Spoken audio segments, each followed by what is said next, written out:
আসসালামু আলাইকুম। Hello viewers, দেশ ও প্রবাস থেকে কালো জাদু তন্ত্রমন্ত্র এসকে চ্যানেলটি এই মুহূর্তে যারা দেখছেন সকলকে জানাই আন্তরিক ধন্যবাদ, আন্তরিক মোবারকবাদ। ভিডিওর শুরুতে জাতিগতভাবে প্রত্যেকটা মমিন মুসলমান ভাই বোনদেরকে জানাই সালাম, আসসালামু আলাইকুম। হিন্দু দাদা দিদির প্রতি আদাব বা নমস্কার, অন্যান্য সকল ধর্মের প্রতি আন্তরিক ভালোবাসা, আন্তরিক অভিনন্দন জানিয়ে শুরু করলাম আজকে একটি মায়া বশীকরণ তকবির নিয়ে আপনাদের সামনে আমি উপস্থিত হয়েছি। অনেকেই বলেছিলেন যে ছোটোখাটো একটা নকশা দিবেন বা ছোটোখাটো আমল দিবেন, যে আমলের মাধ্যমে আমরা যে কেউ এখান থেকে ফায়দা নিতে পারবো বা উপকৃত হতে পারবো।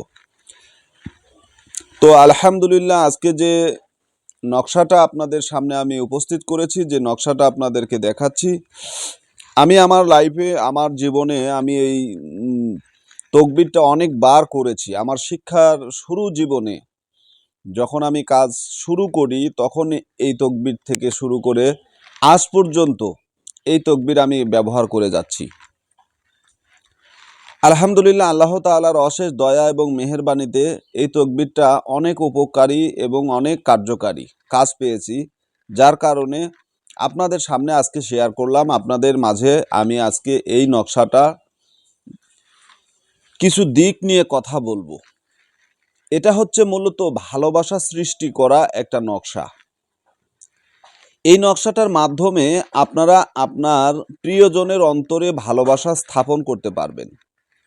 আসলে প্রেম, ভালোবাসা এগুলো মহান আল্লাহ তাআলার নিদর্শন। মহান আল্লাহ তাআলা যাকে ইচ্ছা, যেভাবে ইচ্ছা সেভাবেই অন্তরে অন্তরে অন্তঃস্থল থেকে জায়গা করে নেয় এবং জায়গা করে দেয়। আপনি একজনকে ভালোবাসেন অন্ধের মতো, প্রচণ্ড ভালোবাসেন, ভালোবাসার মানুষকে আপনি একান্তই কাছে পেতে চান, তার সাথে সুসম্পর্ক রাখতে চান, ভালোবাসার মানুষকে সর্বক্ষণ আপনার চোখে চোখে রাখতে চান, কাছে রাখতে চান, পাশে রাখতে চান। কিন্তু বর্তমান এমন একটা সময়, এমন একটা প্রেক্ষাপট, যে সময় শুধুমাত্র মোবাইল, এই মোবাইলের কারণে মানুষ এতটাই নিচে চলে গেছে, এতটাই অবহেলিত, এতটাই পথভ্রষ্ট হয়ে গেছে, যে মোবাইলের কারণে আপনজন আপনজনের পর হয়ে গেছে, প্রিয় মানুষ প্রিয় মানুষের কাছ থেকে দূরে সরে গেছে। এই যে নকশাটা আপনাদেরকে দিচ্ছি, এটা হচ্ছে মহাব্বত সৃষ্টি করা, ভালোবাসা সৃষ্টি করা অতুলনীয় একটি তকবির। এই তকবিরের মাধ্যমে আপনার ভালোবাসার মানুষের অন্তরে আপনি খুবই সহজভাবে অল্প সময়ের ভিতরে মহাব্বত তৈরি করতে পারবেন, ভালোবাসা তৈরি করতে পারবেন ইনশাআল্লাহ, আশা করি। তবে একটা কথা মনে রাখবেন, আমি যে তকবিরগুলো আপনাদেরকে দিয়ে রাখি বা দিচ্ছি, এই তকবিরগুলো অবশ্যই অবশ্যই আপনারা হালাল কাজে ব্যবহার করবেন, হারাম কাজে ব্যবহার করবেন না। কারণ হারাম কাজে ব্যবহার করলে আপনি গুনাহগার হবেন, আর এই গুনাহগারের একটা অংশ, এই গুনাহ করার জন্য একটা অংশ আমার কাছে চলে আসবে। কারণ আমি যদি আপনাদেরকে এটা না দিতাম তাহলে আপনারা হয়তো এটা করতে পারতেন না, কিন্তু আমি আপনাদেরকে নিষেধ করলাম। আল্লাহ তাআলা যেন সাক্ষী থাকে যে আমি আপনাদেরকে খারাপ কাজ করার জন্য নিষেধ করেছি। এর পরেও যদি আপনারা করে থাকেন, এটা আপনার ব্যক্তিগত, একান্ত ব্যক্তিগত বিষয়, এখানে আমার হস্তক্ষেপ করার মতো পরিস্থিতি নাই। আপনাদেরকে বোঝানো দরকার, আমি বুঝিয়েছি, কিন্তু এর পরেও যদি আপনারা করেন তাহলে আমি কি করব বলেন? অনেকে ক্ষতিগ্রস্ত আছে, অনেকে বিপদগামী আছে, অনেকেই এই বিষয়ে খুবই অসহায় অবস্থায় রয়েছে। তাদের জন্য আজকের এই নকশাটা আমি দিলাম। নকশাটার নিয়ম সম্পর্কে আপনাদেরকে আমি দেখালাম, কিভাবে নকশাটা তৈরি করতে হবে, কিভাবে নকশাটার আমল করতে হবে, সম্পূর্ণ আপনাদেরকে স্ক্রিনে আমি দেখিয়েছি।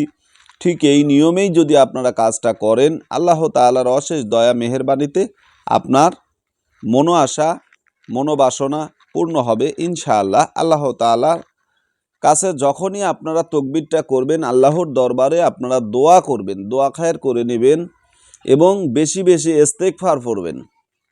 আমল করার পূর্বে অবশ্যই বেশি বেশি ইস্তেগফার পড়বেন। মুসলমান ভাই বোনেরা ইস্তেগফার পড়বেন। ইস্তেগফার পড়লে মানুষ বেগুনাহ হয়ে যায়, মাসুম হয়ে যায়, মানুষের শরীর থেকে গুনাহগুলো ঝরে পড়ে যায়। আস্তাগফিরুল্লাহ রাব্বি মিন কুল্লি জামবি ওয়া আতুবু ইলাইহি লা হাওলা ওয়ালা কুওয়াতা ইল্লা বিল্লাহিল আলিয়্যিল আযীম 3 বার পড়েন। तौबा अस्तगफिरुल्लाह, तौबा अस्तगफिरुल्लाह, तौबा अस्तगफिरुल्लाह, तौबा या रब्बी, तौबा ইয়া আল্লাহ, তৌবা ইয়া আল্লাহ, তৌবা ইয়া আল্লাহ। এভাবে যদি আপনি তৌবা করতে পারেন, এইভাবে যদি আপনি ইস্তিগফার করতে পারেন, আল্লাহ তাআলার তার অন্তরে, কুদরতি অন্তরে জোশ লেগে যায়, মায়া সৃষ্টি হয়, মহাব্বত সৃষ্টি হয়, প্রেম সৃষ্টি হয়, বান্দার প্রতি আল্লাহ তাআলার করুণা সৃষ্টি হয়ে যায়। ওই অবস্থায় মহান আল্লাহ তাআলা ফেরেশতাগণকে ডেকে বলে, হে ফেরেশতাগণ, আমার বান্দা অনুতপ্ত, সে নিজের ভুল বুঝতে পেরেছে, সে আমার কাছে ক্ষমা চাইছে, অতএব আমার বান্দার গুনাহ খাতাগুলো তোমরা সমুদ্রে নিক্ষেপ করে দাও, আগুনে নিক্ষেপ করে দাও। আমার বান্দাকে আমি ক্ষমা করেছি, তার গুনাহ খাতাগুলোকে তোমরা ছুঁড়ে ফেলে দাও, ধ্বংস করে দাও। তো আল্লাহ তাআলার দয়া এবং মেহেরবানিতে আপনাকে ক্ষমা করে দেন। আর যখন আপনাকে ক্ষমা করবে, তখন আপনি নিষ্পাপ হয়ে যাবেন। এমন তো অবস্থায় আপনি যে কোনো কাজ করবেন, আল্লাহ তাআলা কবুল করে নেবেন। আমি বশীকরণ দিয়ে থাকি, বিচ্ছেদ দিয়ে থাকি, এটা কল্যাণের জন্য। অনেকে পরকীয়া করে, অনেক পরিবারে এমনও কিছু সদস্য আছে যারা পরকীয়া করার কারণে সংসারে মানহানি হচ্ছে, সম্মানহানি হচ্ছে, বাবা মা লাঞ্ছিত হচ্ছে, পিতামাতা অপমানিত হচ্ছে, ভাই বোন ছোট হয়ে যাচ্ছে মানুষের কাছে, অসামাজিক কার্যকলাপের কারণে আপনার পরিবারে সেগুলোর এফেক্ট পড়ে, সেগুলোর আপনাদের সমস্যা হয়ে যায়। আর এই সমস্যার কারণে সংসারে অনেকেই অনেক সময় অপমানিত, অপদস্থ হতে হয়। এই ধরনের পরকীয়া এবং অবৈধ সম্পর্ক যদি থাকে, সেই সমস্ত সম্পর্ক থেকে আপনারা ফিরে আসেন। ভালোবাসা তৈরি করুন পরিবারের সঙ্গে, প্রেম তৈরি করুন, মহাব্বত তৈরি করুন আপনার পরিবারের সদস্যগণের সঙ্গে। কেন আপনারা মিশেমিশি আজে বাজে সম্পর্ক করার কারণে আপনারা নিজে ক্ষতিগ্রস্ত হচ্ছেন, পরিবারের লোকজন ক্ষতিগ্রস্ত হচ্ছে। এটা করবেন না। এখন আসুন, এই তাকবীরটা কিভাবে করবেন, কোন দিনে করবেন, এমন কোনো বিধান নেই। যে কোনো দিন এই তাকবীরটা করতে পারবেন। ভোরবেলা ফজরের নামাজ পড়ে মুসলমান ভাইয়েরা ফজরের নামাজ পড়ে ভাই বোনেরা করবেন।